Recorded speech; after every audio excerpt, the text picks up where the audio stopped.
Halo Tribuners, selamat petang. Anda sedang menyaksikan live update Tribun News edisi Selasa 25 Januari 2022. Petang ini akan kami sajikan informasi teraktual dan menarik yang dilaporkan secara langsung oleh reporter lapangan kami. Bersama saya Mesa Dasirait, inilah live update selengkapnya. Sebanyak 100 kg narkotika jenis ganja gagal beredar setelah tim khusus anti bandit 204 Polsek Bayung Lencir mengamankan tersangka pada Sabtu 8 Januari 2022. Penangkapan 100 paket coklat berisi ganja tersebut terjadi sekira pukul 21.30 waktu Indonesia Barat di Jalan Lintas Palembang Jambi, tepatnya kilometer 204, depan Mako Polsek Bayung Lencir, Kecamatan Bayung Lencir, Kabupaten Musi Banyuasin. Para pelaku yang membawa paket tersebut telah diamankan, yakni Ferry Sandra dan Amel Fahran Nasution. Untuk info selengkapnya akan disampaikan rekan wartawan Sripoku, Fajri, yang sudah terhubung bersama kami. Halo rekan Fajri. Halo rekan Dea. Iya Fajri, silakan dengan informasi Anda bagaimana kronologi penangkapan kedua pelaku yang membawa paket 100 kg ganja tersebut. Baik rekan Dea, penangkapan sejumlah tersangka tersebut dimulai pada saat Polsek Bayung Lencir melaksanakan razia seperti biasa yang bersama tim TKP 204. Kemudian saat itu juga merasa kecurigaan ada satu unit mobil minibus Xenia warna hitam dengan nopol BM 1934 IT melintas. Ketika dilakukan pengecekan dan penggeledahan, ditemukan 4 buah karung berisikan 100 paket ganja dengan total 100 kg. Mei. Iya, kemudian Fajri, apakah ada tersangka lain yang ikut terjaring dalam pengembangan kasus ini? Baik rekan Mei, dari pengembangan tim gabungan Satres Narkoba bersama anggota Polsek Bayung Lencir akhirnya turut diamankan satu tersangka lagi, yakni Andi Saputra dengan satu unit mobil Honda Brio warna abu-abu metalik dengan nopol D1218 AGZ. Selanjutnya ketiga tersangka dan barang bukti diamankan oleh Polres. Dua tersangka yakni Ferry dan Amel ditangkap di Jalintim, kemudian warga Sumbar, kemudian Andi ditangkap di Jabar, rekan Mei.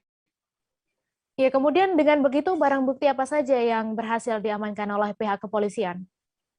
Dari penangkapan tersebut, Polsek Bayung Lencir berhasil mengamankan 100 kg ganja kering siap edar, kemudian dengan dua unit mobil minibus yang dipergunakan untuk kedua tersangka tersebut, rekan Mei.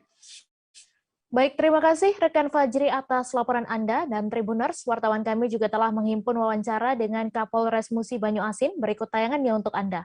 Alhamdulillah, kita kembali melaksanakan rilis dan di awal tahun yang baru ini, alhamdulillah kita berhasil melakukan penangkapan terhadap kurir narkoba yang mana ini dilaksanakan melalui kegiatan KRYD yang memang setiap saat dilakukan oleh kita, oleh Polres dan Polsek jajaran dan seluruh Polda Sumatera Selatan. Alhamdulillah, Polsek Bayung Lencir yang terletak di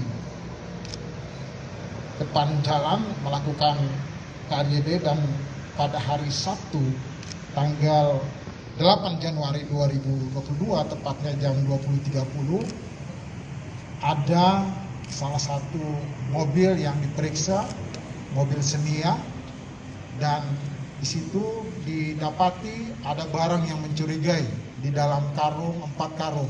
Dari situ setelah dilakukan pemeriksaan ternyata berisi narkotika jenis ganja, dan setelah dihitung sebanyak 100 bungkus besar ditimbang 100 kg. Pada saat itu telah dilakukan interogasi terhadap tersangka, di mana berinisial F dan S, kemudian yang kedua A dan F. Selanjutnya dilakukan pengembangan, rekan-rekan sekalian, karena barang ini akan dikirim ke daerah Jawa Barat, daerah Bandung, sehingga dilakukan pengembangan, tim ke sana, dan alhamdulillah mendapatkan penerima di Bandung, yaitu berinisial AS dengan BB mobil Brio yang ada di samping kiri kita. Kemudian perlu kami sampaikan bahwa barang ini berasal dari daerah Sumatera Utara, perbatasan Sumatera Utara. Dan ini masih terus kita kembangkan untuk pemilik atau asal barang sebenarnya. Pemerintah Kota Cirebon mulai melaksanakan vaksinasi COVID-19 dosis ketiga atau vaksin booster pada Selasa 24 Januari. Launching vaksinasi booster itu tampak diikuti puluhan pegawai Pemkot Cirebon, dari mulai ASN, staf hingga petugas keamanan. Kepala Dinas Kesehatan Kota Cirebon, Edi Sugiarto mengatakan, sasaran vaksinasi booster di tahap pertama ialah kalangan rentan, yakni lansia dan orang yang mempunyai komorbid serta pegawai pelayanan publik. Untuk info selengkapnya akan disampaikan rekan wartawan Tribun Cirebon, Ahmad Imam yang sudah terhubung bersama kami. Halo rekan Imam. Halo. Ya, Mei. Ya, silakan dengan informasi Anda dapat dijelaskan di mana lokasi vaksinasi booster di Kota Cirebon ini. Ya, pada hari ini Pemkot Cirebon melaunching vaksinasi booster untuk kalangan lansia, orang yang memiliki riwayat penyakit penyerta atau komorbid dan pegawai pelayanan publik. Launching vaksinasi booster ini dilaksanakan di 2 lokasi, di antaranya di Balai Kota Cirebon dan Brage City Mall. Di setiap lokasi disediakan 2.000 dosis vaksin booster, sehingga di 2 lokasi tersebut terdapat 4.000 dosis vaksin booster yang akan diberikan kepada kalangan lansia dan pegawai pelayanan publik. Demikian. Ya, kemudian apa yang menjadi syarat untuk dapat mengikuti vaksinasi booster di Kota Cirebon ini? Ya, berdasarkan keterangan dari Dinas Kesehatan Kota Cirebon, untuk bagi warga yang ingin mengikuti vaksinasi booster, persyaratannya adalah telah melaksanakan vaksinasi dosis 1 dan 2 dan telah melewati atau interval waktunya minimal 6 bulan sejak disuntik vaksin dosis kedua. Nah, mereka yang telah memenuhi persyaratan tersebut bisa mengikuti vaksinasi booster yang rencananya akan dilaksanakan di puskesmas-puskesmas, dan vaksinasi booster ini wajib bagi seluruh masyarakat, namun pada tahap pertama ini Pemkot Cirebon memulai dari kalangan lansia dan pegawai pelayanan publik. Demikian, Mei. Iya, kemudian jenis vaksin apa yang digunakan dalam vaksinasi booster di Kota Cirebon ini, Imam? Ya, pada tahap pertama ini Pemkot Cirebon menggunakan vaksin AstraZeneca yang tersedia hingga 4.000 dosis vaksin, dan rencananya pada tahap selanjutnya akan menggunakan vaksin jenis Moderna dan Pfizer. Namun saat ini vaksin Moderna dan Pfizer tersebut masih menunggu dari pemerintah pusat yang hingga kini belum diterima. Namun dari Dinas Kesehatan Kota Cirebon sudah memastikan bahwa pemerintah Kota Cirebon telah mengajukan permohonan vaksin untuk kebutuhan vaksinasi booster bagi warga Kota Cirebon yang rencananya akan memulai vaksinasi booster pada pekan depan. Demikian, Mei. Baik, terima kasih Ahmad Imam atas laporan Anda, dan Tribuners, wartawan kami juga telah menghimpun wawancara dengan Kepala Dinas Kesehatan Kota Cirebon. Berikut tayangannya untuk Anda. Intinya dengan kedatangan yang bersamaan, emang saya akuin agak crowded ya, tapi nggak apa-apa lah, insya Allah bisa lancar, karena timnya ada 3, dan insya Allah juga tidak ada kejadian ikutan pasca imunisasi. Yes, harus sudah 1-2, dan intervalnya minimal 6 bulan. Jadi kalau baru 3 bulan jangan nanti, karena antibodinya masih ada kalau 3 bulan, Mas. Kalau sudah 6 bulan sudah mulai turun ya. Jenis vaksinnya apa yang digunakan? Hari ini AstraZeneca. Mas, nanti vaksinasi booster ini boleh homolog, arti sama, boleh heterolog. Yang heterolog misalkan gini, Mas, Sinovac AstraZeneca bisa, Sinovac Pfizer bisa, Sinovac Moderna bisa, Pfizer dan Moderna bisa untuk semuanya. Polres Madiun telah merampungkan pemeriksaan tersangka kasus korupsi APBD Kaligunting, Kecamatan Mejayan pada Selasa 25 Januari. Proses hukum selanjutnya yaitu Polres Madiun akan menyusun berkas yang selanjutnya akan dilimpahkan ke Kejaksaan Negeri Kabupaten Madiun. Kasat Reskrim Polres Madiun AKP Rian Wiraraja Pratama mengatakan masih mendalami lagi kemungkinan adanya penambahan tersangka dalam kasus korupsi anggaran APBD desa yang merugikan negara sebesar 487 juta rupiah tersebut. Untuk info selengkapnya akan disampaikan rekan wartawan Tribun Jatim, Sofyan Arif Chandra yang kini sudah terhubung bersama kami. Halo rekan Sofyan. Halo rekan Mei, halo selamat malam Tribuners. Selamat malam, silahkan dengan informasi Anda bagaimana modus tersangka ini dalam menjalankan tindak pidana korupsi ini. Ya Mei, dapat dilaporkan Satreskrim Polres Madiun telah menetapkan mantan Kepala Desa Kaligunting, Kecamatan Mejayan, Kabupaten Madiun sebagai tersangka kasus korupsi APBDes tahun anggaran 2016 sampai 2019 Mei. Untuk modusnya sendiri, Kepala Desa ini mengambil atau menguasai seluruh APBD dengan modusnya ini. Dia mengatakan bahwa sudah ada beberapa proyek yang dia talangi menggunakan uang pribadinya, sehingga dia meminta uang kepada bendahara untuk menambal atau menggantikan uang proyek yang telah ditalanginya menggunakan uang pribadinya tersebut. Nah, setelah diminta semua uang APBD-nya ini, ternyata ada beberapa honor yang berupa untuk PLT Sekdes, untuk kuli, dan untuk PLT atau untuk tenaga-tenaga lainnya yang dipotong oleh kepala desa ini. Dan ini berlangsung selama 3 tahun, yaitu mulai tahun 2016 sampai 2019 dan telah merugikan negara sebesar lebih dari 400 juta Mei. Iya, kemudian Sofyan mengingat hal ini dilakukan di instansi pemerintah, namun kemudian adakah pihak lain yang terlibat? Dari keterangan sementara dari Kasat Reskrim menerangkan tidak ada. Apakah adakah instansi atau perangkat desa lain yang terlibat, karena dari keterangan Kasat Reskrim setiap ada perilaku yang mencurigakan dari mantan kepala desa ini, perangkat desa selalu meminta persetujuan atau meminta tanda tangan yang dibubuhkan hitam di atas putih, Mei. Jadi mereka tidak mau sekonyong-konyong memberikan uang ataupun persetujuan lainnya tanpa ada tanda tangan dari kepala desa. Jadi Kasat Reskrim memastikan hingga saat ini clear tidak ada pihak lain yang terlibat dalam kasus korupsi ini, dan kepala desa ini merupakan single player atau pemain tunggal dalam kasus korupsi ini, Mei. Iya, kemudian apakah benar tersangka juga sempat melaporkan perangkat desa lainnya, Sofyan? Ya, memang benar, Mei.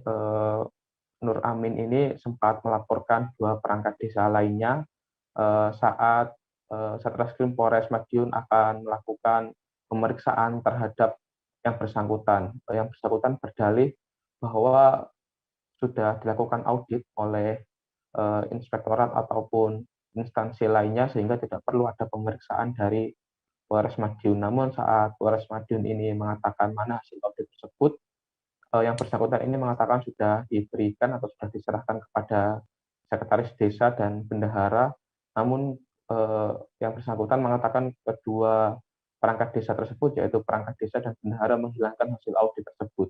Atas tuduhan tersebut, keduanya ini, yaitu sekretaris desa dan bendahara ini, dilaporkan ke kepolisian. Namun setelah kepolisian menelusuri, tidak ada hasil audit yang telah dilakukan oleh instansi terkait, sehingga laporannya ini mentah, dan ada kemungkinan juga itu merupakan strategi ataupun dalih dari tersangka untuk mengulur dari proses penyelidikan kasus korupsi yang tengah ditangani oleh Satreskrim Polres Madiun ini, Mei.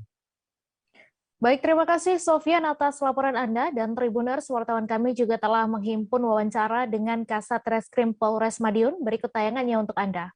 Korupsi masker Untuk perkembangan pemeriksaan kasus korupsi Kapdes Kali Gunung saat ini seperti itu. Baik, memang pemeriksaannya sudah selesai, lalu sudah kita tahan yang bersangkutan, dan sekarang sampai dengan hari ini kami sedang menyusun berkasnya untuk kami limpahkan ke kejaksaan. Begitu. Kapan dan P21-nya? Untuk P21-nya sendiri nanti setelah kita mengirimkan berkas tersebut kepada JPU, nanti akan timbul jawaban dari JPU apakah sudah lengkap atau belum. Begitu. Ada kemungkinan penambahan tersangkanya? Kemungkinan penambahan tersangka ini masih sedang kita dalami terus. Apabila memungkinkan dan ada indikasi tambahan tersangka yang lain, pasti akan kita tambahkan. Tapi sejauh ini kami belum ada tanda-tanda untuk menambah ke tambahan tersangka tersebut. Gitu. Kalau digunakan untuk apa nih uang itu? Kalau yang bersangkutan tentunya digunakan untuk kebutuhan pribadi, uang hasilnya itu. Mungkin ada untuk beli mobil baru atau rumah baru kan?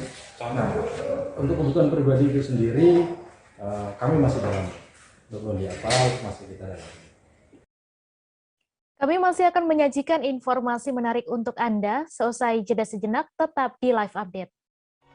Berawal dari bagian barat Indonesia, kami datang sebagai sahabat, membawa beragam kisah dari sudut pandang setiap daerah untuk menjadi mata lokal menjangkau Indonesia.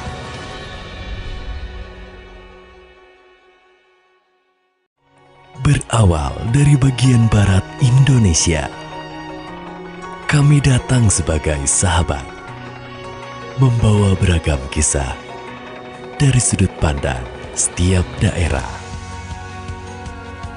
untuk menjadi mata lokal menjangkau Indonesia.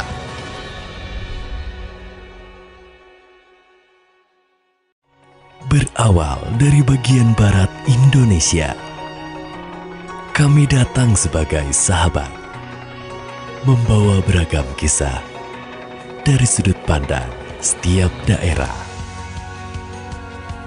untuk menjadi mata lokal menjangkau Indonesia.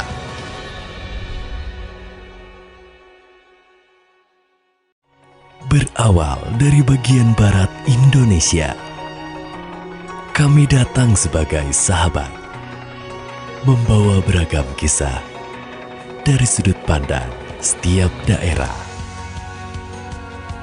untuk menjadi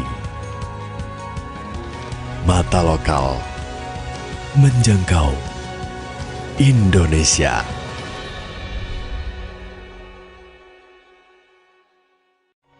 Berawal dari bagian barat Indonesia, kami datang sebagai sahabat, membawa beragam kisah dari sudut pandang setiap daerah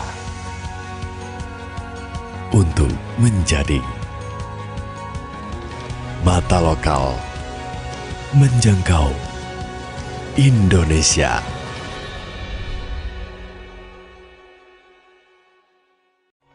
Berawal dari bagian barat Indonesia, kami datang sebagai sahabat, membawa beragam kisah dari sudut pandang setiap daerah untuk menjadi mata lokal menjangkau Indonesia.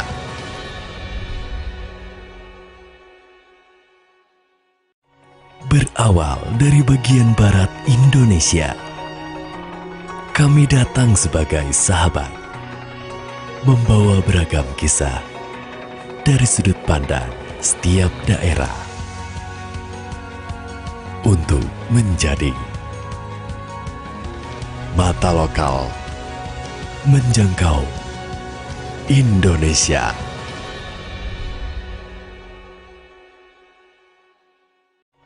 Berawal dari bagian barat Indonesia, Kami datang sebagai sahabat, membawa beragam kisah dari sudut pandang setiap daerah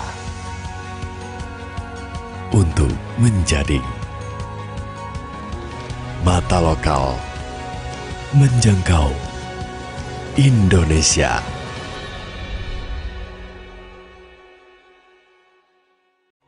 Berawal dari bagian barat Indonesia, kami datang sebagai sahabat, membawa beragam kisah dari sudut pandang setiap daerah untuk menjadi mata lokal menjangkau Indonesia.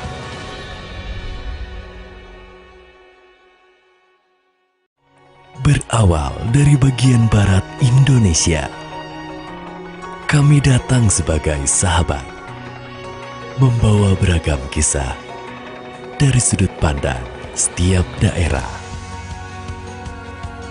untuk menjadi mata lokal menjangkau Indonesia.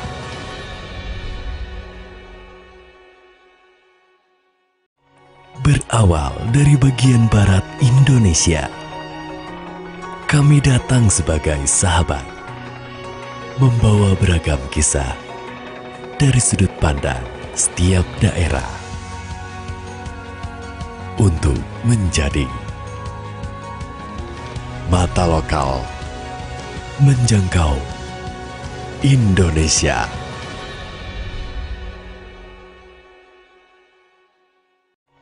Berawal dari bagian barat Indonesia, kami datang sebagai sahabat, membawa beragam kisah dari sudut pandang setiap daerah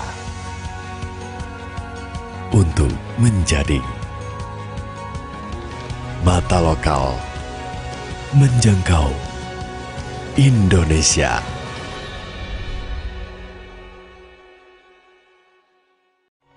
Berawal dari bagian barat Indonesia, kami datang sebagai sahabat, membawa beragam kisah dari sudut pandang setiap daerah untuk menjadi mata lokal menjangkau Indonesia.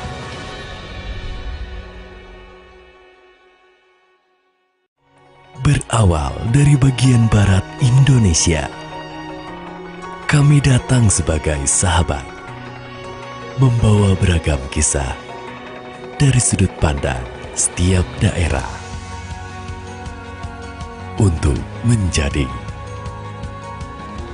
mata lokal menjangkau Indonesia.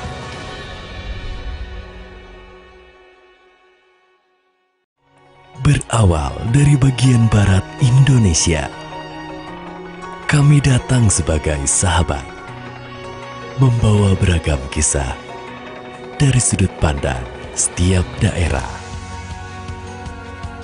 untuk menjadi mata lokal menjangkau Indonesia.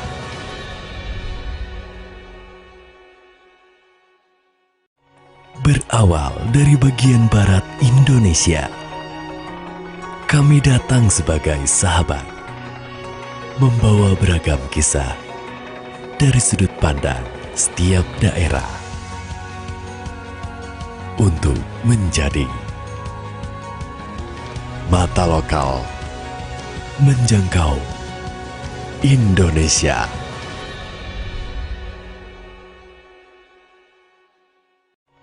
Berawal dari bagian barat Indonesia, kami datang sebagai sahabat, membawa beragam kisah dari sudut pandang setiap daerah untuk menjadi mata lokal menjangkau Indonesia.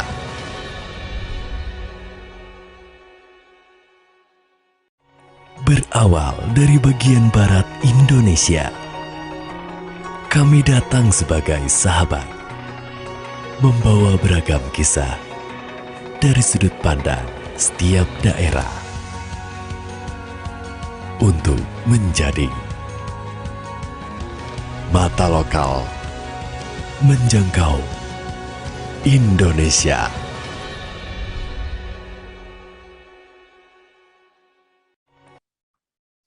Terima kasih Anda masih menyaksikan live update. Hujan lebat dan angin kencang yang terjadi pada Senin 24 Januari di Kota Bogor menyebabkan pohon tumbang dan rumah terbang serta plafon gedung ambruk hingga papan reklame rubuh.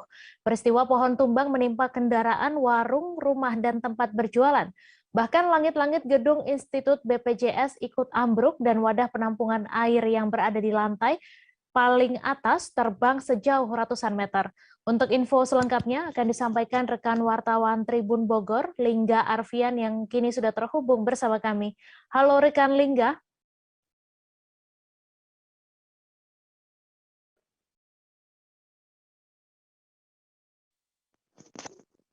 Iya, Mai.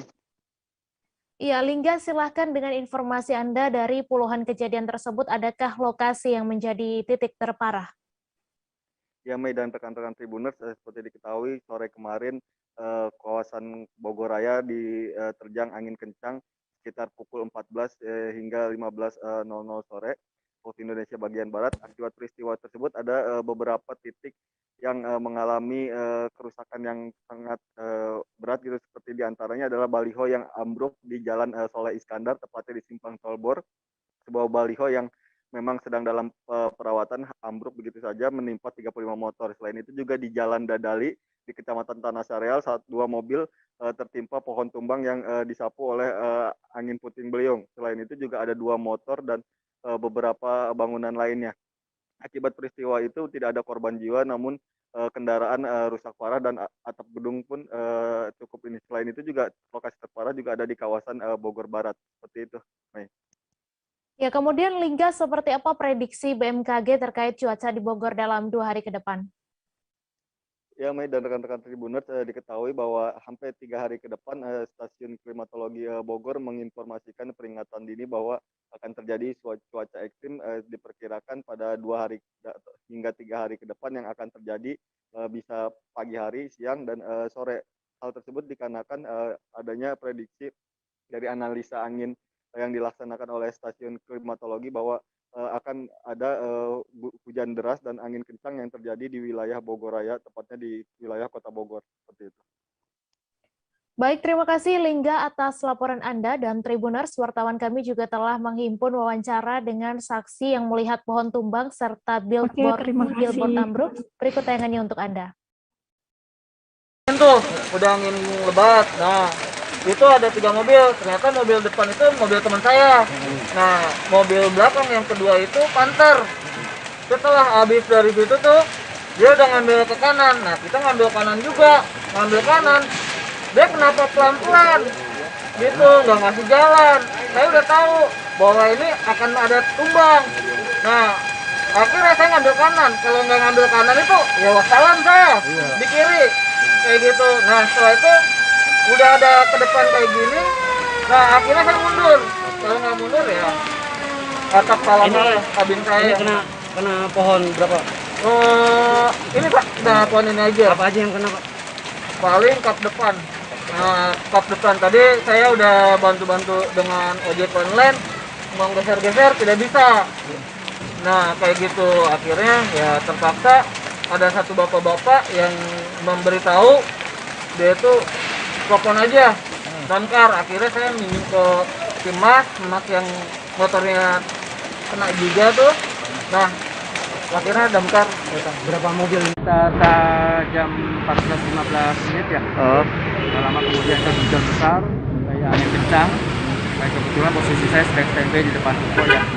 Kebetulan memang saya mungkin mengetahui atau memantau jatuhnya billboard Delima Jaya ya. Saya perhatikan dari pas hujan angin itu tersebut, lama-lama billboard itu semakin miring dan akhirnya roboh hancur menimpa kendaraan karyawan Credit Plus lah. kurang lebih 35 kendaraan roda 2 hancur ya. Tapi alhamdulillah nggak ada ini Pak ya pasti. Untuk korban jiwa alhamdulillah tidak ada. Berarti tadi tiba-tiba ngedadak kenceng gitu bro? Ya, karena angin aja sih tadi, hujan angin lebat. Kedengeran suara krek dulu atau seperti apa? Terdengar suara apa pelan-pelan ya, nggak kayak besi patah krek lah. Langsung menimpa. Gubernur Daerah Istimewa Yogyakarta Sri Sultan Hamengkubuwono X belum akan merevisi kebijakan pembelajaran tatap muka atau PTM 100% di wilayahnya, meski adanya ancaman penularan COVID-19 varian Omikron. Meski belum terdeteksi di Yogyakarta, varian baru tersebut telah ditemukan di Jawa Tengah, provinsi yang berbatasan langsung dengan Daerah Istimewa Yogyakarta. Untuk info selengkapnya akan disampaikan rekan wartawan Tribun Jogja, Yuwantoro yang sudah terhubung bersama kami. Halo rekan Toro. Halo rekan Mei. Iya, Toro silahkan dengan informasi Anda bisa dijelaskan mengapa Sultan tetap mengizinkan sekolah tatap muka dengan kapasitas 100%. Ya baik, jadi salah satu alasannya karena memang hingga saat ini belum ada penularan varian Omikron yang terdeteksi di Daerah Istimewa Yogyakarta, sehingga Sri Sultan masih mengizinkan sekolah maupun perguruan tinggi di wilayahnya untuk menggelar PTM atau pembelajaran tatap muka secara penuh. Namun Sri Sultan juga meminta agar setiap satuan pendidikan dapat menjamin penegakan protokol kesehatan untuk mencegah adanya penularan. Selain itu, hingga saat ini Pemda DIY juga belum menemukan adanya klaster penularan COVID-19 di lingkungan sekolah. Setelah sebagian besar sekolah di DIY ini menggelar PTM secara penuh mulai awal Januari ini. Begitu, Wei. Ya, kemudian bagaimana terkait evaluasi penyelenggaraan PTM 100% di Daerah Istimewa Yogyakarta sendiri? Baik, jadi saat diwawancarai, Sultan mengakui bahwa sekolah memiliki keterbatasan ruang kelas sehingga mereka sulit untuk melakukan pengaturan jarak di dalam kelas. Sultan pun merekomendasikan kepada sekolah untuk menerapkan sistem shift sehingga tidak seluruh siswa datang ke sekolah secara bersamaan. Misalnya jika di kelas itu ada 30 orang, maka dapat diberlakukan shift menjadi 15 orang. Jadi yang 15 orang bisa datang shift pagi, kemudian sisanya bisa datang shift siang. Gitu, Mei. Ya, kemudian apa yang dilakukan oleh pemerintah daerah DIY sendiri untuk mendeteksi varian Omikron di wilayahnya? Ya, jadi saat ini Pemda DIY aktif melakukan pemeriksaan terhadap sampel COVID-19 yang terindikasi kuat terpapar Omikron. Saat ini sudah ada 37 sampel yang dikirim ke laboratorium untuk menjalani pemeriksaan. Dan dari hasil pemeriksaan sementara, saat ini sudah ada 4 sampel yang didiagnosa probable Omikron. Hal itu terdeteksi melalui pemeriksaan dengan metode PCR SGTF. Meski sudah ada diagnosa tentang probable Omikron ini, hasil itu belum bisa memastikan bahwa sampel itu positif COVID-19 varian Omikron, karena untuk diagnosa harus dilakukan dengan metode WGS atau whole genome sequencing. Adapun sementara ini yang sudah diperiksa menggunakan metode WGS, saat ini sudah ada 33 sampel, tapi hasilnya belum keluar karena laboratorium mengalami kerusakan alat sehingga pengumuman hasilnya mengalami penundaan. Demikian. Baik, terima kasih Yuwantoro atas laporan Anda, dan Tribuners, wartawan kami juga telah menghimpun wawancara dengan Gubernur Daerah Istimewa Yogyakarta. Berikut tayangannya untuk Anda. Udah, nggak usah dibesar-besarkan. Intinya proses kalian. Ya itu sama toh, tetap kita kan PPKM kan tetap di situ. Gitu. Apakah ada kemungkinan merevisi? Kekhawatiran lebih sudah vaksinasi. Ada kemungkinan merevisi PTM nggak Ngarso Dalem? Kebijakan PTM 100% ada kemungkinan direvisi nggak Ngarso Dalem? Pembelajaran tatap muka. Loh, kalau sekolah ya 100% juga nggak ada masalah. Yang penting kan seperti kampus buka, bagi saya juga nggak ada masalah. Asal protokol kesehatan jaga jarak dilakukan, ya kan? Sekarang misalnya, habis aula saya nggak cukup untuk semua mahasiswa, ya butuhnya berapa? Ya jangan sekaligus, misalnya gitu. Kalau 1000 jadikan 1, tapi tidak ada jarak 1 meter dan sebagainya, itu akan menumbuhkan penularan. Ya tetap protokol kesehatan dijaga. Kita pun punya problem untuk kelas, untuk 100%, berarti 40 orang misalnya gitu. 40 orang berarti tidak jaga jarak. Ya pengertian 100%-nya ya dimulai dari 50 dulu. Pagi satunya siang atau satu masuk satu nya enggak, itu terserah bagaimana sekolah ngaturnya. Jadi non sewa kondisional deh maksudnya. Iya. Lo kita kan tidak pernah mendesain kelas sekolah SD, SMP, SMA itu nanti jangan sampai ada virus, kan nggak ada. Gitu loh. Anggota DPR RI fraksi PDI Perjuangan Dapil Kalimantan Barat Lasarus dan Sekjen Majelis Adat Dayak Nasional atau MADN Yakobus Kumis meminta aparat penegak hukum segera menindak tegas Edi Mulyadi yang menyebar pernyataan melecehkan Kalimantan. Hal itu disampaikannya saat konferensi pers di gedung DPR Senayan, Jakarta pada Selasa 25 Januari. Lasarus menegaskan bahwa pernyataan Edi Mulyadi telah menyinggung dan menghina masyarakat Kalimantan. Atas dasar itu dia meminta kepolisian agar segera memproses hukum mantan caleg gagal PKS Edi Mulyadi. Untuk info selengkapnya akan disampaikan rekan wartawan Tribun News, Khairul Umam yang kini sudah terhubung bersama kami. Halo Khairul.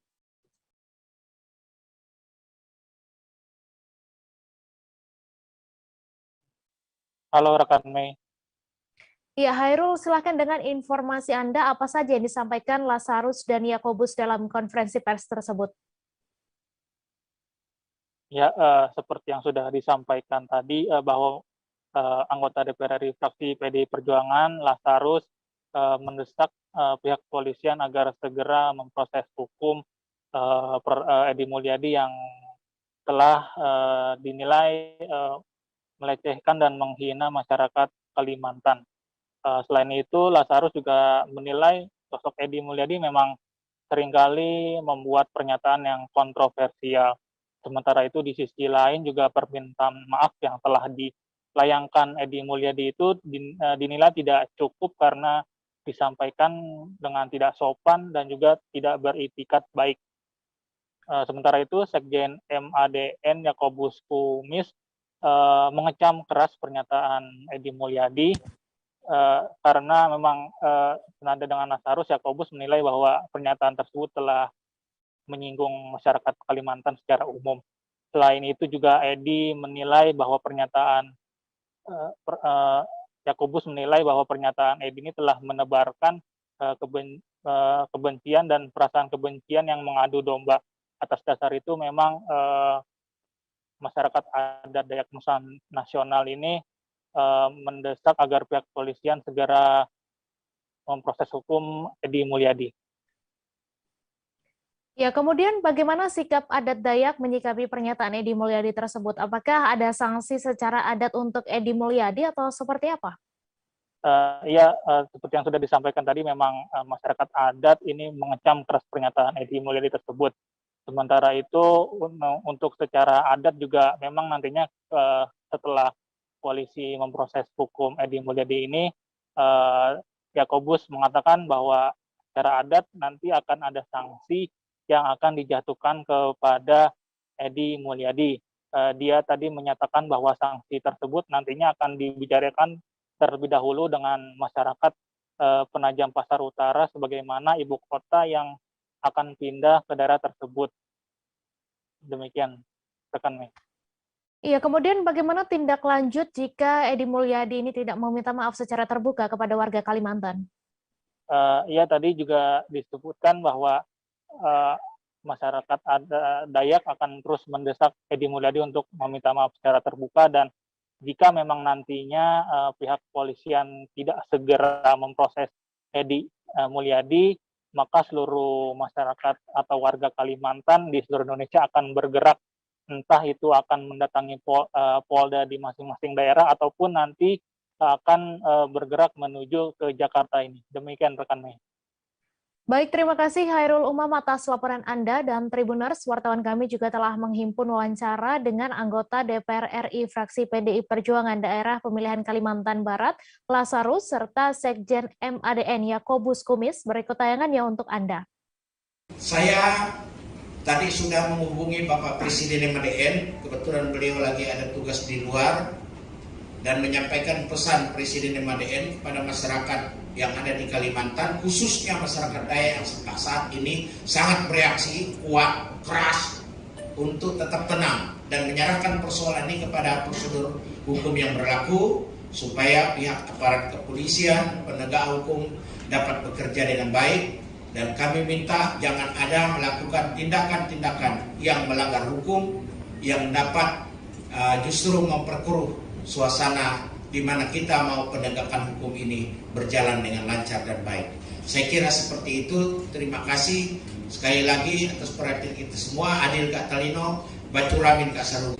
Edi Mulyadi, ya, mantan caleg gagal dari PKS, yang sudah membuat pernyataan tanggapan terkait dengan undang-undang ditetapkannya undang-undang IKN beberapa waktu yang lalu dan menetapkan Penajam Pasir Utara, Kalimantan Timur sebagai ibu kota negara baru dengan nama Nusantara.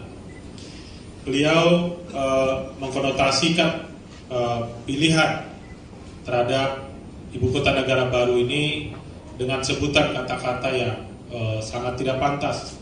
Tempat jin buang anak, tempat gondoruo, tempat monyet, dan seterusnya. Tentu hal ini sangat menyinggung perasaan masyarakat, dan sampai hari ini kami sendiri dari anggota DPR, terutama saya, kemudian sebagai juga pengurus Majelis Adat Dayak Nasional, hari ini bersama Pak Sekjen Majelis Adat Dayak Nasional, nanti beliau bisa menyampaikan lebih jauh sikap masyarakat Kalimantan terhadap pernyataan Edi Mulyadi ini. Kami berharap aparat keamanan secepatnya mengambil langkah-langkah yang dipandang perlu, karena laporan polisi sudah disampaikan. Yang bersangkutan memang sudah menyampaikan permintaan maaf, ya. Namun dalam permintaan maaf itu pun saya menilai, ya, kami menilai cara penyampaiannya pun sangat tidak sopan. Kemudian yang menjelaskan juga adalah orang lain. Menurut kami ini sebuah kebiasaan dan Yayasan Maramowe Weaiku Kamorowe di Kabupaten Mimika menerima penghargaan Anugerah Kebudayaan Indonesia tahun 2021 kategori pelestari budaya, khususnya seni mengukir.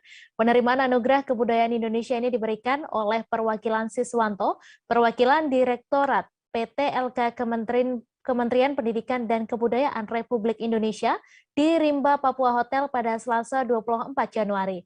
Untuk info selengkapnya akan disampaikan rekan Marcelinus, wartawan Tribun Papua yang akan menyampaikan laporannya.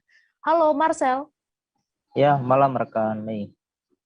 Ya, selamat malam Marcel. Silakan dengan informasi Anda, bagaimana tanggapan pengelola yayasan ketika mendapatkan anugerah ini? Baik rekan Mei dan Tribuners, dapat saya informasikan bahwa untuk penerimaan penghargaan dari Yayasan Maramowe yang saat ini difounder oleh Ibu Lulu, sangat mengapresiasi kinerja daripada seniman-seniman, khususnya ukir, ya, seniman ukir yang ada di Kabupaten Mimika. Untuk seniman ukir ini memang menjadi salah satu ciri khas untuk masyarakat di Timika, khususnya warga asli suku Kamoro yang berada di daerah pesisir. Begitu rekan Mei. Iya, kemudian dapat diinformasikan lukisan budaya apa saja yang dibuat oleh yayasan ini, Marcel?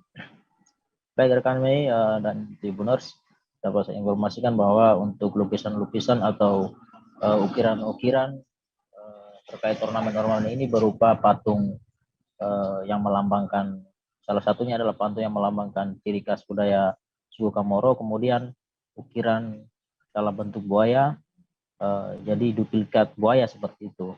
Kemudian tifa, dan masih banyak ornamen-ornamen lain yang hingga saat ini masih dipertahankan oleh masyarakat asli suku Kamoro yang berdomisili di wilayah Kabupaten Mimika. Gitu rekan Mei. Ya, kemudian Marcel, sasaran penjualan lukisan ini di mana saja? Baik rekan Mei dan Tribuners, dapat saya informasikan bahwa untuk sasaran penjualan ukiran-ukiran yang dari hasil tangan Yayasan Maramowe ini tidak hanya di Kota Timika, namun lukisan ini sudah keluar dari Kota Timika seperti di wilayah Jawa, seperti di Jakarta, Solo, Bandung, Surabaya, Bandung, dan sampai ke Pulau Bali ya. Terus dapat saya tambahkan juga bahwa untuk terkait ukiran ini, memang ini adalah kembali lagi ke salah satu ciri khas budaya orang Kamoro yang ada di Kabupaten Mimika, karena ini merupakan pelestarian budaya yang seharusnya atau sudah seharusnya dikembangkan dan dikenal oleh bukan saja warga Timika, warga Indonesia, Jawa, tapi akan dikenal oleh kancah internasional. Dapat saya tambahkan juga bahwa untuk hadirnya Yayasan Maramowe ini didukung penuh oleh pemerintah Kabupaten Mimika dan PT Freeport Indonesia. Jadi yayasan ini sangat berkembang baik di Kabupaten Mimika saat ini dan menghasilkan ukiran-ukiran yang dinilai layak dan dijadikan sebagai salah satu mata pencarian. Begitu rekan Mei. Baik, terima kasih Marcelinus atas laporan Anda, dan Tribuners, wartawan kami juga telah menghimpun wawancara dengan founder Yayasan Maramowe yaitu Kamorowe. Berikut tayangannya untuk Anda. Sudah melakukan pemesanan ukiran kepada sekelompok pengukir waktu itu di gedung MMM ya, mereka terkumpul di situ. Tetapi kan itu hanya sekelompok kecil. Nah, Pak Kalmuller memikirkan bagaimana sisa seniman ukir yang ada di kabupaten ini gitu. Banyak ya? Banyak. Potensi budaya. Jadi artinya kita ini juga mengumpulkan cerita rakyat, terus ritual-ritual adat, edukasi kepada anak-anak sekolah. Informasi tadi sekaligus menutup perjumpaan kita hari ini. Saya Mesa Desirait beserta kru yang bertugas pamit undur diri. Terima kasih dan sampai jumpa. Jangan lupa like, subscribe, dan share ya.